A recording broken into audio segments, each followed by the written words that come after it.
We're back in the Lake District. Another wintry, cold, horrible, wet, windy day. But we're here, aren't we? And we're here to explore another hidden gem. So come with us. And this time we are going to.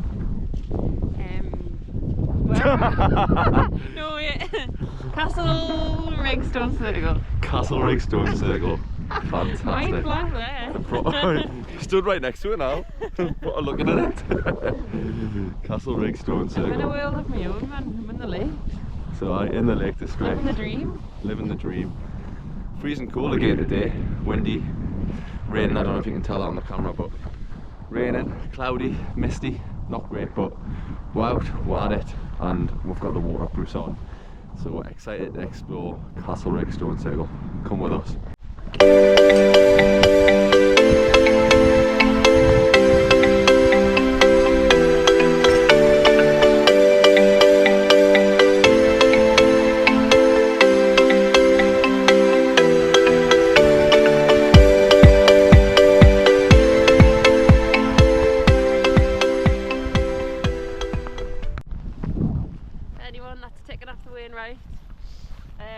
Just behind the clouds over there we've got Helvellyn range, and over to the left, just over there we've got the Castlerigg group. That sharp edge above your finger there, is it? You can see, just to the right there, sharp edge, with some snow on the tops.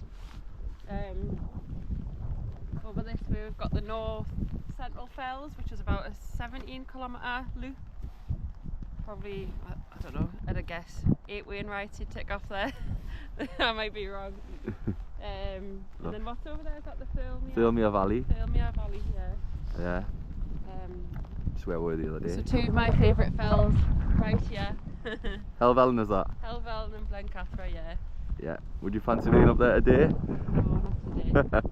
It's not very nice. It's bloody freezing here. We're not even anywhere high. Aye, it's minging weather like, but on a summer's day these will be beautiful views. I mean they're beautiful anyway, but and there's Castlerigg there, just taking it all in. Fantastic.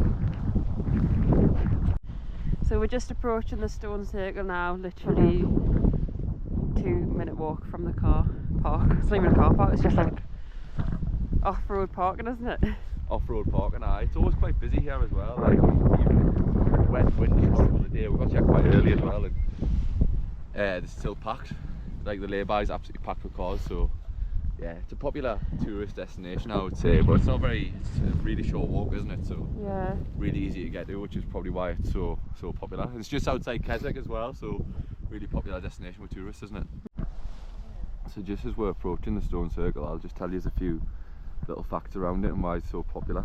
So it's sat on top of obviously a beautiful natural plateau here, and obviously you can see in the distance you've got the Helvellyn range just underneath all them clouds. It's a bit cloudy at the moment today, so you can't really see them, but on a summer's day this would be absolutely beautiful, and all the mountains just stretch out north, west, east, south, so it's an absolutely lovely place to just go and take it in. It consists of 38 stones, and it's believed to have been constructed in 3200 BC. So think about how long ago that is. A few years ago as well, some archaeoastronomers come in to the Castlerigg Stone Circle area, just outside of Castlerigg, and they noted that like a lot of the stones have been placed here to be aligned with certain lunar positions, as well as like the midwinter sunrise. So there's a belief that these are used to celebrate the solstice every year, which is so interesting. You know, you think like the technology that we've got now, they wouldn't have had it back then, so it's just so clever how they've pointed the stones in certain directions to align with that. So just as we're walking back into Castlerigg Circle stones, trying to get in now while it's empty, not full of people, you've got 38 stones here, all on the outer side of the actual stone circle itself. And the diameter of the whole stone circle is about 30 metres in diameter, so quite big. And you just think about how much graft must have went into putting these stones together.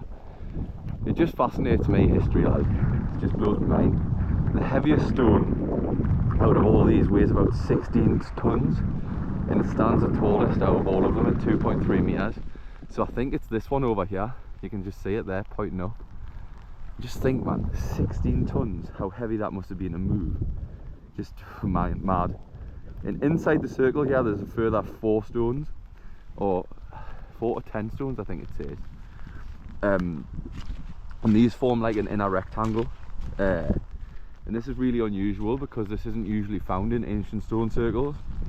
And archaeologists aren't really sure why they've got like an inner stone circle within the wider 30-metre stone circle. Now, a few people have guessed that this is where the meeting point used to be to trade swords and trade axes.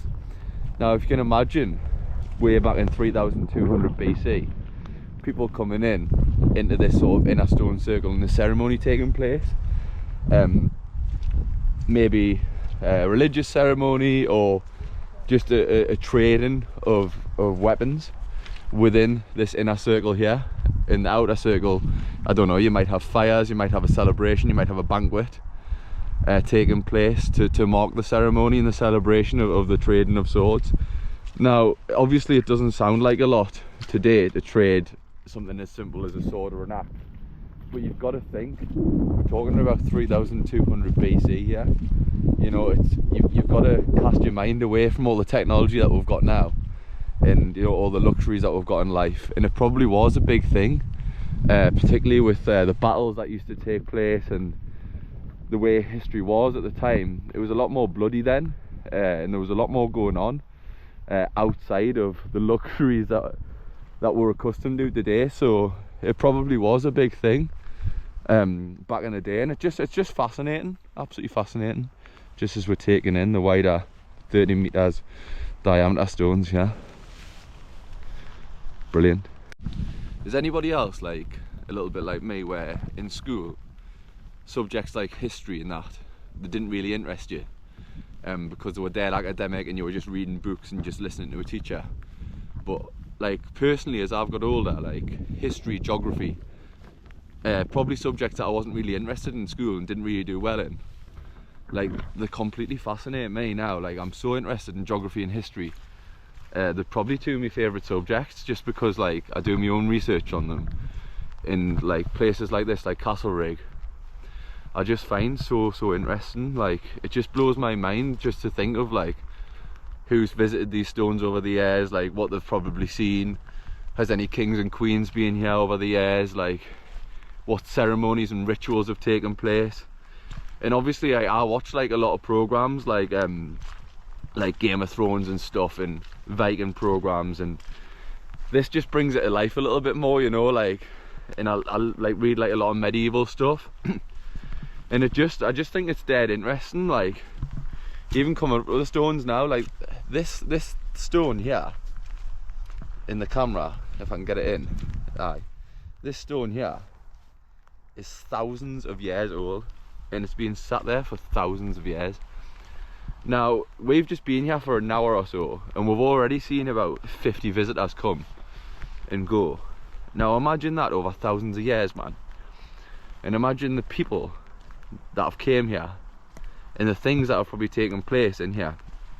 Now you've got to remember, like, we live in a society now where everything's handed to us. We've got everything, we've got the best of everything, technology, luxuries of life. We can just jump on a plane and go somewhere.